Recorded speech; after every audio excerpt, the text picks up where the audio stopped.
After God created the man, God is looking for who will help man. I now created a woman. Does it not suggest to you that the woman has more potentials than the man?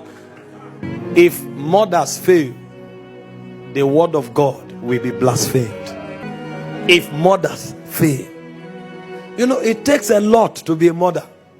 That's why God carries them through phases.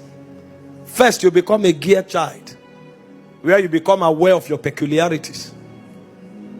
You notice features that you have that is peculiar to you. And then you find these girls excited about their looks. A point comes where you have to grow beyond your body. And then you discover you become a lady.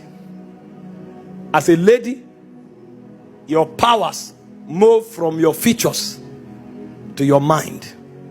Because you know that you have something to add to society. You become like a preserver of society. And so you want to play your part. And that's why fathers who are genuine insist on training their girl children. Because you must grow from a girl to become a lady. But you see, our society is not growing. And so you find women who are in their 40s. Their glory is still their body. They are dressing naked, trying for people to see their body. Meanwhile, that is the lowest level in their maturity. The level where their glory is their body. But you see why society is failing? People who should be mothers are still girls.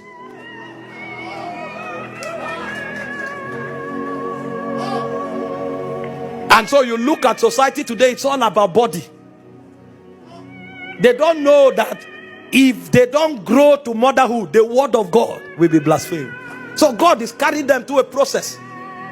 There's a time where you enter puberty, you see features. That's your lowest level. Then you enter the mind, you develop the mind. Because you will have to raise kings and nobles.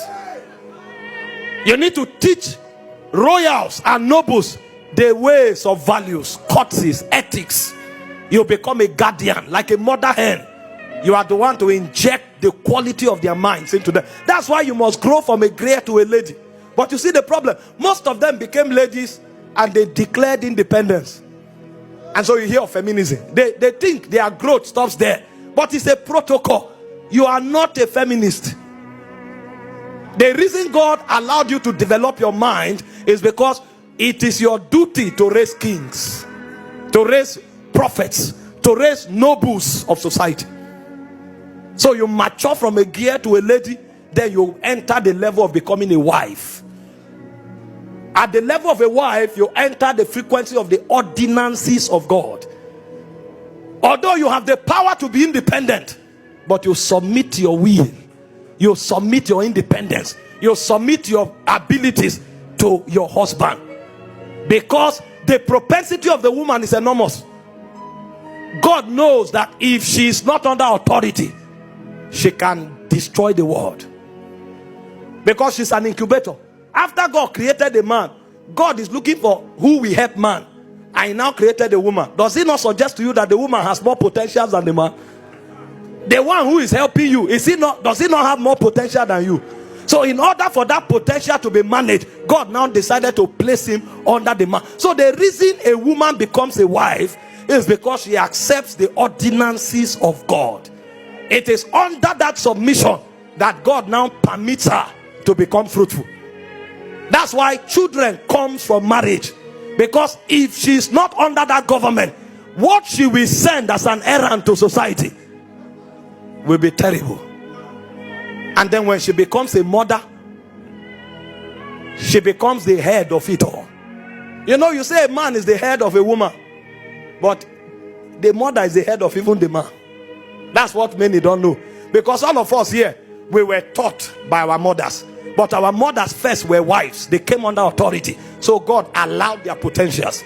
And the first thing she said was that the word of God will be blasphemed if motherhood is lost. Society will decay if motherhood is lost.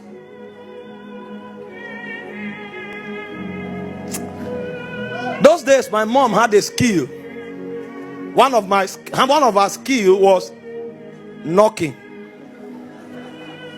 Now if she knock you, you will remember for a long time counsels are no longer working, she will activate Proverbs. I think it's Proverbs 22 verse 15. It says foolishness is bound to the heart of a child. It says but the rod of correction. My father is not there to notice that you didn't wash your hand well before you eat. My father is not there to notice that you have become rude. It's my mother that follows you like a searchlight. She can pick every detail, zoom into you.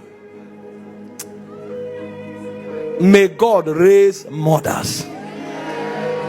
And every lady listening to me here, graduate from a gear. Your power is